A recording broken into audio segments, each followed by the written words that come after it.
Hi, I'm Joe Polizzi, and this is the Content Inc. podcast. 5 minutes every Monday for content creators who desire to be content entrepreneurs.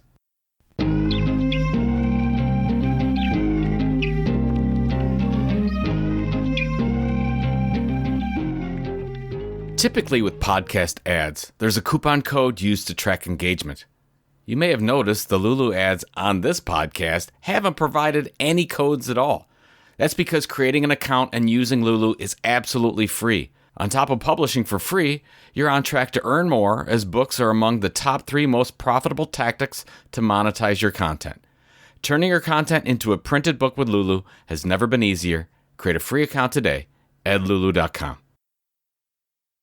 Hello, friends. This time of year is always a challenge with the podcast. I'm out of town the majority of October and part of November, and this is a mixture of speaking events such as Content Marketing World and Marketing Pros B2B in Boston, as well as my first events attending author shows. I've committed myself to learning more about the challenges of the author/content creator business model, so off I go. One of these events is called 20 Books, which has a great reputation. It's about 2,000 authors committed to making money from their writing, and I'll make sure to give you a full report in November on this one. Anyway, I have an excellent USB mic that I've been using for quite a while, Audio-Technica 2020 USB. It's a bit dated now, but I love it, and I can take it anywhere and just plug it into my laptop and record from any location, hotel room, whatever. It's just not that easy on the road. Taking it with me when I'm trying to travel light or finding time when I actually want to record, when there are sessions to attend at some event or people to meet or drinks to be drunk or is that drank? I don't know. Either way, I love a good craft beer these days since I've been shying away from the Tito's and tonic. So here I am recording about a week early, and I have some thoughts on the last couple weeks that hopefully will give you some perspective as to what's going on in the content creator world. First, if you are a content creator, content entrepreneur, I can't tell you how important attending events in person are. There's no replacement for the kind of networking opportunities you get with an in-person event. At Content Marketing World, it was in DC this year. I was a little sad it left Cleveland, but I totally get it. I realistically chatted with over 100 people at this event. Of those, about 5 approached me regarding our new Tilt publishing program. Brian Piper, my co-author on Epic Content Marketing, was there. We first met about 7 years ago, and I ended up publishing a book with him. Lee Judge was there, who advised me on a better webcam setup, so look for that if you watch our This Old Marketing podcast on YouTube. I also learned some new content tips, a couple of important reminders, and came away from the event energized. All this to say, plan 2 or 3 events in your schedule for the next year. They are important if you want to be a serious content entrepreneur.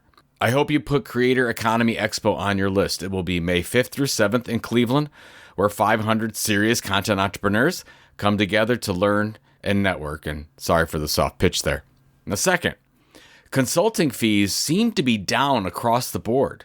Now, if you listen to This Old Marketing with Robert Rose, we go out every Friday morning, you'll know that from Robert firsthand, consulting demand is down. Of course, I believed Robert, but I wasn't absolutely sure until I talked with about 10 other content creators who provide consulting. All of them said that their numbers are down. It seems companies are interested but not pulling the trigger in 2023. It's possible for 2024, but not sure we can count on that yet. I think that a lot of companies are in something like an AI freeze mode where they've topped out on changing anything outside of AI integration. Third, U.S. spending is going to take a real hit over the next few years. Why, you ask? The moratorium on student loan payments is over. For the first time since March of 2020, former students will have to start repaying their loans back. Some analysts estimate that the repayments could take between $70 billion and $100 billion in consumer spending out of the economy over the next year. This will affect travel, the stock market, who knows? Just something to keep in mind depending on what kinds of products you are selling and who you are selling them to. And finally, I talked to quite a few creators about hammering down on expenses. This includes things like looking at insurance, car payments, and streaming services, but also your business expenses like that AI tool you just signed up for? Or do you really need to renew all 12 domains you've had for a decade on GoDaddy? That's a personal issue of mine, by the way. Point is, there is a lot of discomfort about 2024. We are optimistic, but we're not sure what is going to happen. And if that's the case, lowering your monthly expenses will help you sleep a little better at night. I'll have another report for you after this next leg of travel. Until then, keep your feet on the ground and keep reaching for the stars.